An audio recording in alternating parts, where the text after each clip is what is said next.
Good afternoon and welcome to a very special episode of The Angry Astronaut. I am joined by Jason Achilles Mezlis, and he represents an interesting company that is called Xanduff Dexit. And if you've enjoyed some of the sounds that you have heard from Mars, this fellow was heavily involved in that project and now is involved in a project called Lunar Exocam, which is going to be giving us first-hand views of our landings on the moon. So without further ado, thank you, Jason, for joining us today. Man, you actually got all those weird pronunciations spot on. Yeah, nice to meet you, and hello to the audience. I'm very excited to be here with you. Well, I appreciate you joining us today. So, I guess my first question that I'm going to have is that most people probably don't know is, what is Lunar Exocam? Yeah, and actually, can I preface this with something really funny that happened as I was walking in here to talk to you? Of course. So I'm currently at Honeybee Robotics, which is the company that is the systems. They're doing all the mechanical engineering, systems engineering for the Lunar Exocam project. And I had to borrow one of their conference rooms to come talk to you, which is why it's like crazy echo in here. But I was on the way over here, and somebody asked me what I'm doing. I'm like, oh, I got an interview with the Angry Astronaut. I'm like, you heard of this guy? And they looked at me. They're like, yeah. They said, good luck, pal. So your reputation precedes you. And I'm like, no, he's a really nice guy, I swear. So anyway. Yeah, my demeanor changes during interviews. Well, I hate to break the fourth wall to your audience, but so far the Angry Astronaut is nothing but a sweetheart. Thanks. We've got a ways to go. So Lunar Exocam is, the short, easiest version is, it's an idea that I've been developing and there's one or two other companies or groups that are doing something kind of similar, but at the time when I developed it, I believe it was a fully original idea. But the idea is to remotely capture or visualize, I guess you should say, whether it's video or photo or something, remotely capture video, in this case, of a rocket landing on the moon or on Mars or any sort of remote body from the surface perspective. So the idea, in essence, if you could think about like the way you throw a sandbag off of a hot air balloon, let's say, you do something similar with a remote camera that's, has some kind of like Wi-Fi or other remote sending ability, and that hits the ground as the rocket is in final descent. And we can go over all the details, but essentially, when you get relatively close to the surface, your rocket is slowing, from the thrust or whatever it's doing to not. What do they call it? RUD, rapid unscheduled disassembly, right? Yes, that's the SpaceX term, yeah. It's obviously that's been going on for a long time. But Yes. So while the rocket's trying to avoid that, we're actually sort of we are accelerating to the surface. So we're sort of thrown off and accelerating under whatever gravitational constant said body affords. So we hit the ground, and as we're going down, we're recording. And basically, if it all goes well, you'll be on the ground, kind of like if you were lying there with your head pretty much at surface perspective, and you'd be watching the rocket coming down. And that is the simplest explanation. The way we got funded. So last year we got a grant. We received a grant from the NASA Flight Opportunities Program.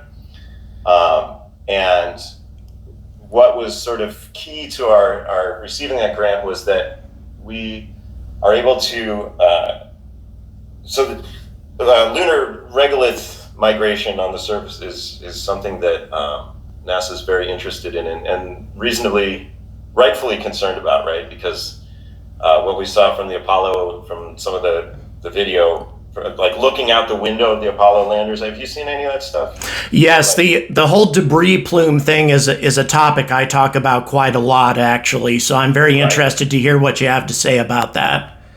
Right. So we have a little bit of blurry visuals where you see it as you're coming down, and basically you get streaking. kind of in the window, like that small corner window where they had that one camera, right? And then there's a preeminent scientist named Phil Metzger who works from University of Florida, I think, UCF or whatever the. He's been studying this stuff for a long time. We've actually co-authored some proposals with him. He didn't specifically co-author the proposal that we won, but he's I just spoke to him a few days ago actually, and through his guidance and a few other people and suggestions, I should say, more than guidance, but just advice, we've in addition to the camera element, we've now had a particle sensor system that's also flying on this, and what we basically suggested to NASA is that we could get in situ measurements, so we could actually land in the plume, possibly before the plume even starts, and take direct measurement of this sort of sandblasting, that occurs as this regolith is spewing out in crazy high directions. And normally you would say billowing, but because there's no atmosphere, there's no billowing, right? It's just everything goes the direction it goes until gravity tells it otherwise, which on the moon can be quite a distance. And, particularly, I mean, people have seen, what's this, the SpaceX land, their moon lander has, they've put out designs where the engines are much higher up to sort of mitigate this, this whole problem, right? Yes. But it's basically a not very well understood or modeled effect. And so NASA was interested in the idea that we could help with that. And so that was essential to our receiving this funding. And this funding only goes as far as testing it terrestrially, which is what we're actually going to do. We deliver, so I'm here at Honeybee, and this is a pretty exciting time. We deliver our payload to Masten Space Systems on Monday for integration. We have a tethered flight scheduled next week, another one the week following, and then our free flight where we will actually fly to our desired height untethered, release 2 of these cameras, and and just see how everything does. So it's sort of crunch time over here right now, and a lot of people have been losing a lot of sleep, but we're in a pretty good place today. I'm glad I'm not talking to you 2 days ago, because I think things are in a much better place now. But well, good. I'm glad to hear that. Yeah, it's really, really exciting, and the team that we have here. So Honeybee is incredible. They're just really sharp, and I've learned a lot, doing this with them. And then the particle system is actually built with a cooperation from Arizona State University. And they have a whole space department. I think it's called New Space. That's the general. I think that's the overview of but then there's different departments within that. And we actually have 2 separate teams from over there. One is doing pre-visualization, so an image analysis to basically see if we can predict how these, viewpoints are gonna. We render what we expect to see, and then we're gonna throw the cameras, and we will kind of do that side by side, put them up and see how close we are, which can then help us, right? So, ultimately we need a client to pay for this to go to the moon, whether it's NASA suggesting it for the CLIPS program, or maybe some sort of privately funded venture that wants that kind of media enhancement, But the more visualization, the more accuracy we can promise, the better, and so we actually, I feel like I'm going on and on here. No, it's okay. Actually, you've answered a ton of questions that I might have had right there in that one statement. So that's actually really good. To kind of follow up on that, how much data are we going to get out of that? I mean, let's say NASA and CLIPS picks that up, and they're putting a small robot lander on the moon. You get some data out of that. And then are you going to be able from that to extrapolate what would happen, say, with Lunar Starship, 100 tons setting down on the surface, and, for that matter, taking off afterwards, which I presume would probably require the Raptors to take off off rather than, but of course I'm just guessing here, but I'm assuming you're probably, maybe to land, you'll be able to use secondary engines. Taking off might be more complicated. I mean, I guess my question is, are you going to be able to extrapolate from a 1-ton lander how much 100 tons is going to affect the lunar surface? So I guess the funny answer to that would be that's not really my problem. Just film it. But the nicer way to answer that is I'm not a planetary scientist, and my role in this, as I see it, like, I mean, at the end of the day, I want to take pretty pictures of rockets landing, and whatever other whatever else needs to be satisfied to justify the funding that creates that, such as this lunar dust analysis, I'm happy to accommodate. And I mean, you could really think of the Exocam as like a remote payload delivery service, right? It doesn't have to have a camera. It doesn't have to have a payload, a particle sensor. It could really be anything that you want remotely deployed in situations that might otherwise, not be possible. You could even, toss that thing a lot farther, and if it goes beyond, like, let's say Wi-Fi capability or RF or something, you could have, maybe it's just on a long tethered spool for a communication line.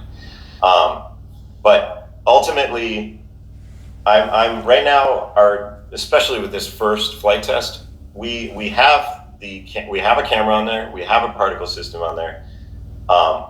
We are only going as far right now. Primarily we want to measure particle flux. We're not as interested. Right now, my main interest is that everything's on there and it works, right? So if we have some highly detailed system that can measure all this stuff, but it pancakes when it hits the ground and explodes into a million pieces, that doesn't do anybody any good. So right. We're focused right now on step one, which is build it, throw it, and see what happens. So if you throw it and it's descending towards the lunar surface with only 1/6 gravity or whatever velocity you eject it or whatever, how is it going to survive? How are you going to, and also how's the camera going to be pointing the right way, etc.? How does all of this work? Yes. So the key to this, which I'm almost sometimes afraid to tell people, because we want to make sure, we want to be the ones to do it first and do it the best. But basically it's a 360 camera. So right now we're actually just using there's a GoPro called GoPro Max, where instead of the one lens on front, it has a one in front and one behind, and they record simultaneously and produce a full 360 spherical image. So you can look every direction, not just on the horizon, but vertically as well. It's a full 360.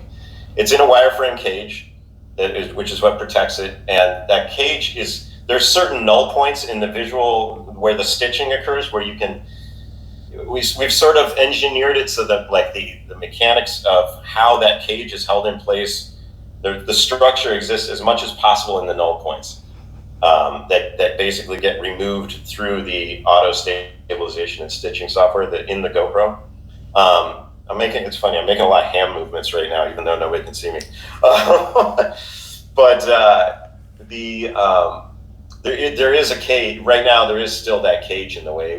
We've considered things like putting it inside more of an acrylic transparency thing, but with all the horror stories from Harrison Schmitt and others about lunar dust sticking to everything it ever comes in contact with, we felt best to not have any kind of clear shell surrounding it, and we deal with a couple wires in the way, but that was better than potentially having a blurry image everywhere you look, if that doesn't, you know what I mean? Yeah.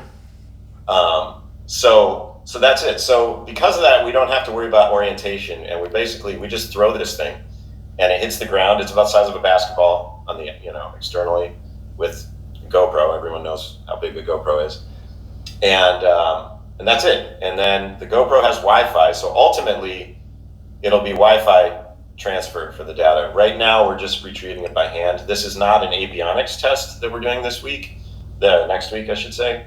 This is purely a flight test. It's we're going to get so for those, I guess, that aren't listening, the way NASA classifies payload readiness, you have a system called technology readiness level, which I know you're very familiar with. So TRL 1 means it's like on the back of a napkin somewhere. And TRL-9 means that you're basically, strapped to a rocket and you're ready to fly. Flight Opportunities the program that we received this grant for was perfect for us because it looks for payloads that are about TRL-3 or 4, and doing this flight with Maston will advance us to around a 6, which means we can do this on Earth. We can do it in Earth gravity, we can do it in Earth environmental conditions. Then the upscale to, surviving, deep space, right. whatever radiation concerns, landing on the moon, can I use language on this? Of course. Not fucking up the rocket that we strap onto. That's what gets you to TRL-9. And some of the components we're testing on this terrestrial flight are TRL-9. Like some of the release mechanism is a space-rated piece of hardware, a few other elements. Other things would have to be heavily renovated. Like you can't, maybe you could send a GoPro into space. It might survive for a little bit, but right. There's a lot of outgassing that probably occurs from some of those materials. And, so that's basically, that's kind of where we're at. So you've talked about deploying other things besides GoPros. I mean, what's the mass of something that you would deploy inside one of these cages in case somebody else wanted to deploy a small payload to the moon? That's a really, really good question. It's a moving target, and it all depends on a lot of it. Basically, everything is fluid in the equation. You have who you're flying on, where your mounting is on their, on their payload bay. Can you be mounted on a side where you can get a straight line ejection, or do you have to be somehow on the top where you kind of have to do this like projectile launch? You know what I mean? What is their descent profile? At what point do they go fully vertical, let's say, so that, our imparted velocity when we release is not lateral. It's mostly just, and ideally, we only want to impart our own lateral velocity. We don't want to have to deal with the rockets as well. It can all be calculated, but, it's like throwing a tennis ball out the window and trying to hit a target. Right. It really helps if you're not also like swerving. Right. I was just curious, a lot of companies are coming out with micro rover ideas, that sort of thing. I interviewed Spacebit, for example, doing the first UK mission to the moon. They have something called a Spider rover, and you can throw those things on their back and they can flip themselves back over, that sort of thing. So, do you foresee that this technology, maybe like having a hovering lander or something that could deploy a series of things across the lunar surface?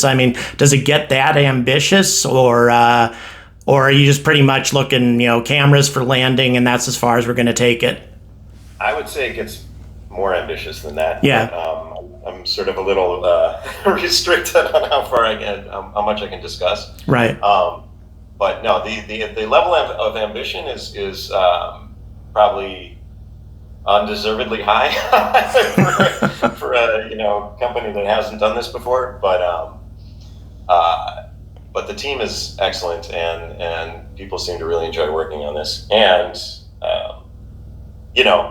I just like any somebody might hear this podcast who has one of these companies think, oh yeah, we should try that, and I would say that absolutely you can try it, but if you want it done right, call us, because we've been working on this for literally for years now, and I have yet to come across a scenario somebody has suggested to us that we haven't already worked out ourselves. Of course, when a certain amount of money comes along, that opens up new possibilities. Let's say. But what is Maston using to deploy these things during these initial tests that you're carrying out? What kind of vehicle are they using, or is it just a hot air balloon, or how are they tossing these things out right now? So we're flying on their Zodiac lander, the one that they use for all these other tests, and we are building the ejection system. So they don't have to make any modifications at all, other than just being able to accommodate our placement, and we work very closely with them.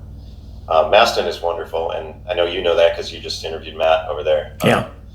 I was very lucky. I first met them. So I don't know. This is kind of a maybe folks might, the way the space, so I'm new to this whole thing, right? Like I'm a musician, that's my day job. And when I started working with, on the Mars audio mission, that was my first, nosedive into this whole industry. But a couple of years ago, I started dipping my toes into like planetary science conferences. And the first presentation we made of this idea was at the 2019, it was a micro symposium put together by Jim Head, which was just, it was the weekend before I can't remember which, I think it was the LEAG conference, the Lunar Exploration Analysis Group. But they had an open call where you could just get up for 5 minutes and give a lightning talk type thing, right? And so that's where I first presented this idea with a friend of mine, Rex Ridenauer, who at the time was heavily involved with a company called Ecliptic Enterprises. Anyway, short version is I got up, and 5 minutes before I got up there, I realized I was speaking to 250 of the leading lunar and planetary scientists, probably in the world. And I started sweating profusely.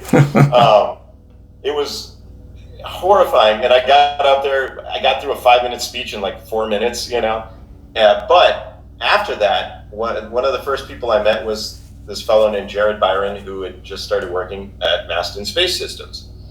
And so Jared and I became buddies right from the get-go. And that's what now led to 2.5 years later, that's why we selected Maston as our partner for the flight opportunities. I think Jared actually wrote me. He's like, "Hey, we got to do this," because we were talking about this idea for a while.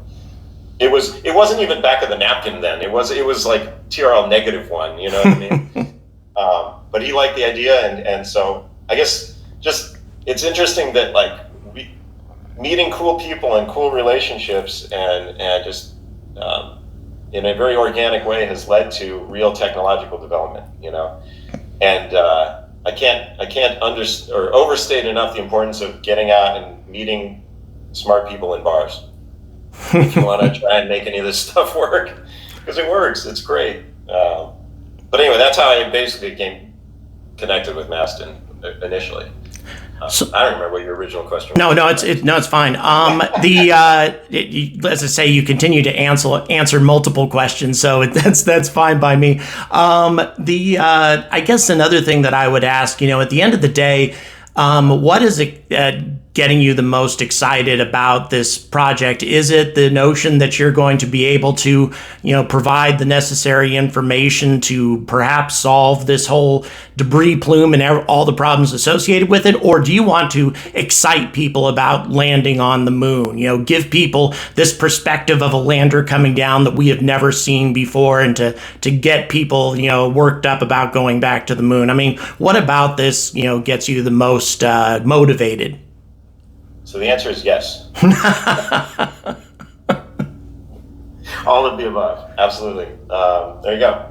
Easiest answer in the world. Yeah, definitely. Well, I guess I'll say what I would say to this is that, and I had found this recently with my music career as well, sort of right around the time when all this started happening. I shifted my focus in music a lot too, and started playing as an instrumentalist, which afforded me full control of my own career.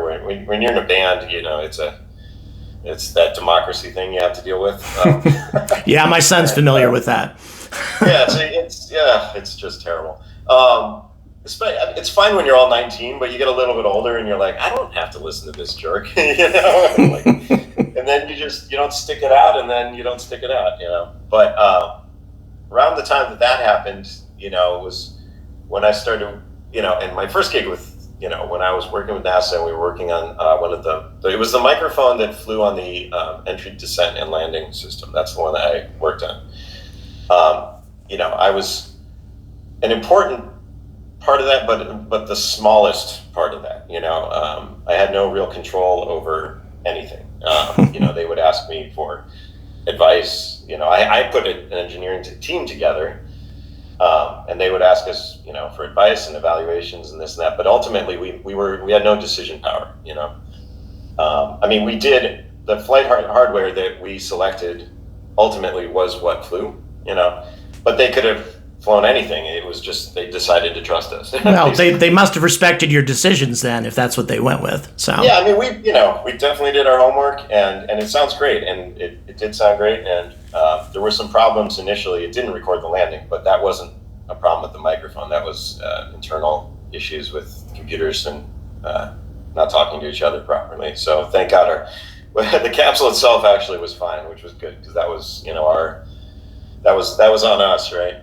But now I had to start my own company then, and now through my company I'm able to lead this project, and I would say, and I know this is something you talk about a lot, and there's a reason I'm getting this, is the pace at which things go, right? Yes. Like I've heard some of your most, I would say hideous, but they're glorious rants involving the pacing of certain boondoggly systems, and and so forth. And we took this from a napkin to a rocket in 2 years with zero money. That's amazing. Yeah. That's amazing. Yeah, it's I'm here talking to you at this place, and it's still hard to believe, And it's funny because the people around here see me walking around, they're like, "What the hell are you doing here?" I'm like, "I don't know. Don't worry about it." So how do you do that? I mean, obviously I spend a lot of my time ranting against a certain company that has spent 20 years not getting to orbit. So how do you, with no money, accomplish this in 2 years? How is that done? Well, it's interesting. I guess, I don't know. I don't want to make this about me instead of the project, but I guess my personal skill that has sort of come to light through all this, and the commonality between the work I do in music and this is production. When you're in the music world, producing is kind of similar to what it is in the space world. It's sort of like, it's hard to pin down, but it means it's on you to get the damn job done and make sure the quality's good, right? And some people are motivated by positive reinforcement. Some people are more motivated by, threats of, water torture. For some reason, I also I really try and work with people I like. And so, for example, Jared, right? When I met him at that conference, I'm like, this guy, he's technically a rocket scientist, but he looks like a lumberjack. Like, the dude's got a tooth missing and shit, and he's just a complete sweetheart of a human. Like, we've been drunk together a number of times. I love the dude. I'm like, and it's just the fact that he is a rocket scientist is like, hell yeah, man, let's do it. It's just a complete joy. So that's the personal level, and there's of course ego gratification, all those things in there as well. Anybody denies that is lying to you.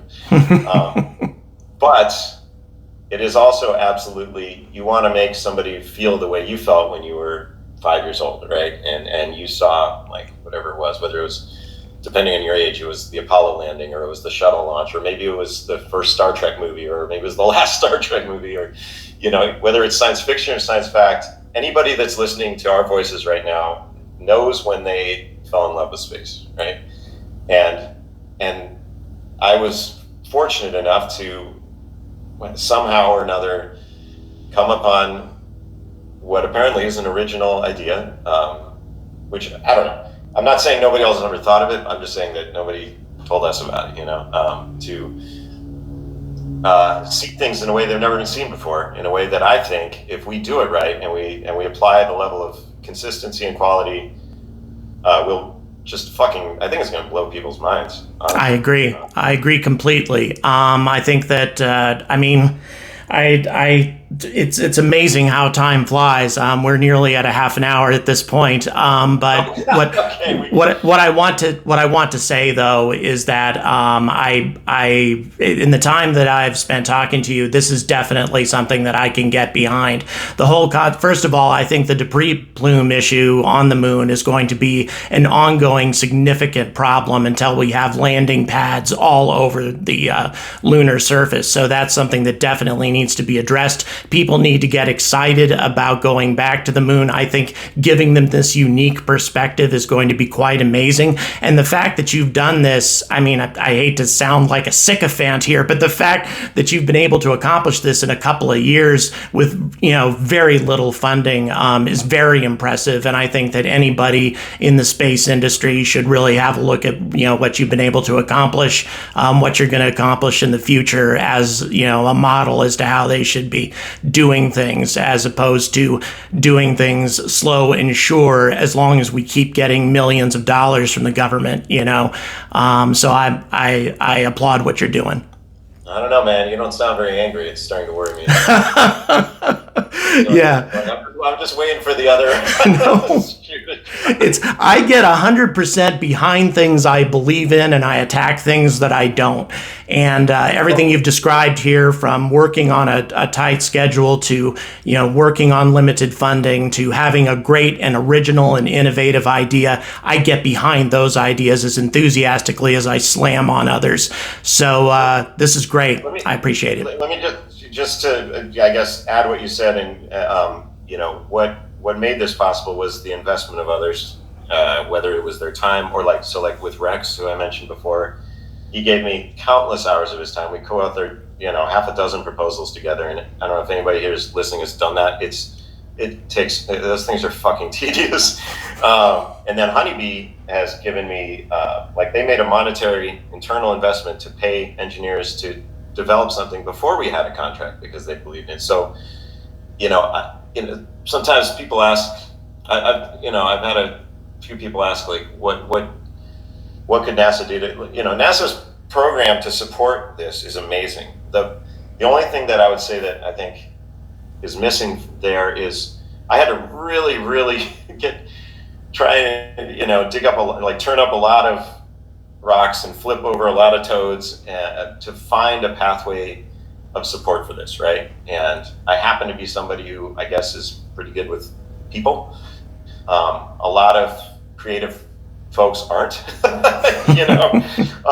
and so it would be cool if there was a bit more of a, cause there's things like there's tech support programs, right? Like I think wasn't it called Tech Starters is one of them, and there's these programs that are out there, like what do they call those programs? Like incubators, is that right? As well as I do, really. Yeah, I don't know. But the problem with those is I don't know if this is universal, but sometimes they want a piece of your company at the outset, and the problem is that you have no idea what your value is, And the wonderful thing about NASA is that they don't take a piece, They just, if you can convince them that this is something that benefit a technology that benefits the ecosystem of exploration as a whole that they support, you get the money, and it's really, really wonderful. I can't say enough wonderful things about NASA. I know people get on them for being, a monolithic, sluggish thing sometimes, but there are benefits to that, and if you can,